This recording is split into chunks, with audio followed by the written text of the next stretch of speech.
Bonjour à vous, mes très chers amis. Je suis ravi de vous retrouver sur la chaîne Fatmir Football, la chaîne qui se consacre au foot féminin. On a toujours besoin de vous ici, je vous le dis et le redis à chaque vidéo. Venez soutenir la chaîne. Si vous aimez un tant soit peu donc le foot féminin, n'hésitez pas à vous abonner. Mettez un pouce en haut, en bas, comme vous voulez. Mettez moi des commentaires aussi pour que la chaîne grossisse, gonfle, prenne de l'importance, notamment par rapport à l'algorithme YouTube, qu'on soit de mieux en mieux référencé.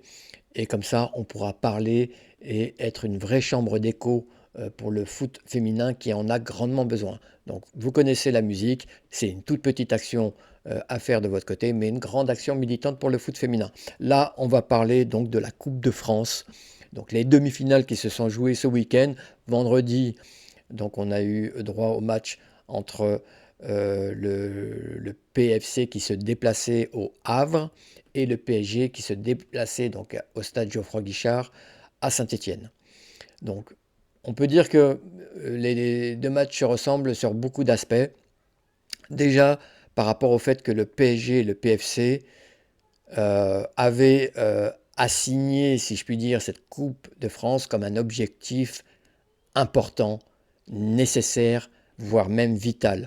Au vu de leur démarrage à chacun de ces deux clubs, donc le démarrage de leur saison avec une sortie de route spectaculaire, inattendue même, dès les playoffs de la Ligue des Champions pour ces deux clubs, pour le PFC se faire sortir comme des malpropres par le Man City et le PSG qui se fait sortir, là c'était vraiment une surprise, par la Juventus de Turin. Donc ces deux clubs faisaient face à une saison qui pouvait se révéler morose. On sentait que les supporters, notamment du côté du PSG, bien évidemment, au vu du standing du club, mais le PFC n'est pas en reste. Mais c'est vrai que les supporters étaient très mécontents. euh, et puis tout le monde dans ces deux clubs avait la peur du vide, la peur de la saison blanche. Donc encore une fois, en sachant que le championnat de France serait peut-être certainement cadenassé par l'ogre lyonnais, la Coupe de France pouvait être un réel objectif et permettre à l'un de ces deux clubs de redorer donc une saison qui s'annonçait terne.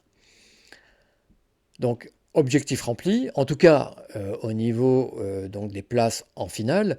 Après, malheur aux vaincus, hein, parce que c'est vrai que ce soit le PSG ou le PFC, le club qui n'aura pas mis la main sur la coupe pourra vraiment se dire que la saison aura été quand même ratée. Il restera quand même les playoffs derrière pour le championnat. Et c'est vrai qu'il ne faut pas vendre la peau de l'ours avant de l'avoir tué, hein, vous connaissez l'expression. Euh, Ça sera vraiment difficile pour l'OL d'aller chercher un titre sur un match. Comme ça, tout peut arriver, hein, on le sait, c'est le football. Donc il y a encore matière à embellir quand même une saison qui avait très très mal démarré. Alors le PSG donc, a joué donc, samedi et le PFC vendredi. On va commencer par le PFC qui, 20 ans après, donc, retrouve une place en finale. Il y a 20 ans, donc c'était en 2005, ça ne s'appelait pas la Coupe de France, c'était le Challenge de France. Et le PFC ne s'appelait pas le PFC, mais Juvisy. Donc bien des choses ont changé en 20 ans, y compris bien sûr au niveau du professionnalisme, comment on aborde les matchs, les charges d'entraînement pour les filles, les séances, la tactique. Enfin, je vous passe tout ça. Donc il y a une vraie évolution positive là-dessus, c'est très bien. Et donc Juvisy, donc à l'époque, avait atteint la finale contre Lyon, contre l'OL. Ça n'a pas bougé.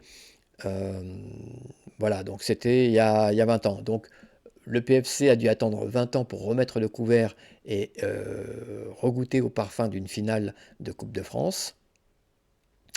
et en se débarrassant donc du Havre, qui a donné quand même du fil à retordre à cette équipe du PFC. On sent quand même qu'actuellement le PFC patine un peu. Euh, Après son nul, j'allais dire, non programmé, inattendu contre Nantes en championnat. Là, encore une fois, Le Havre, qui est une équipe quand même euh, plus qu'abordable pour le PFC, bah, ça a vraiment été difficile. Et le PFC a quand même gagné donc 2 buts à 1. Je vous mets le score là actuellement. Donc au stade donc Océane, donc le stade du Havre. Et donc l'équipe de Sandrine Soubeyran peut se permettre de rêver et d'aller chercher donc un- une Coupe de France qui serait vraiment salutaire pour le club parisien. De l'autre côté, le PSG, donc, qui affrontait Saint-Étienne au stade Geoffroy Guichard, je l'ai dit. Là aussi, ça a été vraiment très, très, très difficile. Le PSG, je ne sais pas si c'est l'enjeu, je ne sais pas si c'est l'époque qui veut ça, mais c'est vrai que le PSG n'a rien montré. Alors moi, je m'étais déplacé, je vous ai montré beaucoup de choses concernant le match contre le DFCO. Je m'étais beaucoup ennuyé, j'avais pas senti euh, une suprématie euh, évidente de la part du PSG. Alors, le PSG, au niveau collectif, avait beaucoup plus de technique, beaucoup plus de maîtrise, ça c'est sûr. Mais face à un bloc comme ça, resserré, compact, c'est vrai que ça avait été vraiment très très difficile. Et on a senti que le PSG manquait quand même de créativité, manquait de- d'enthousiasme, euh, de, de dynamisme, de vivacité pour, pour passer outre cette défense renforcée de Dijon. Et là, ça a été pareil. Ça a été vraiment une bouillie de football. Là, c'est en fait pareil. Non, ça a été pire parce que le PSG a très très peu produit de jeu. Il y a eu très très très peu d'occasions. Et c'est vraiment à la fin que tout s'est joué avec le but de Grace Guillaureau à la 99e minute. Je vous mets le score là pendant que j'en parle. Et qui vient donc sceller la victoire du PSG, qui fait énormément de bien au club parisien. Ça aurait été un vrai scandale et je pense que ça aurait été aussi synonyme pour le Fabrice Abriel de sortie, voilà, de renvoi de cet entraîneur, de ce coach, qui est vraiment très décrié, non pas en interne, mais dans le giron des supporters. Euh, voilà, on reproche énormément de choses à Fabrice Abriel, mais Fabrice Abriel, quand on regarde son pédigré, c'est un entraîneur qui est encore en phase d'apprentissage du haut niveau féminin.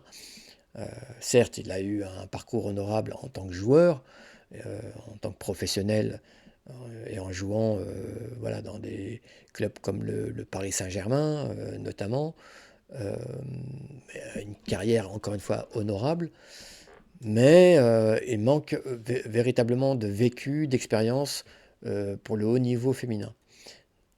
Donc c'est un entraîneur qui est encore un peu tendre à ce niveau-là.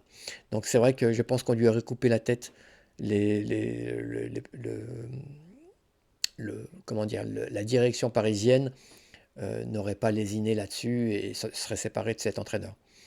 Parce que, encore une fois, le PSG se serait dirigé avec énormément de probabilité sur une saison blanche, ce qui est inconcevable, inadmissible pour un tel club qui est censé avoir quand même de grosses, grosses, grosses ambitions. Donc voilà ce qu'on pouvait dire sur ces demi-finales, donc qui permettent à ces deux clubs de croire en une fin de saison plutôt agréable, plutôt heureuse, surtout quand on voit encore une fois le commencement, le début.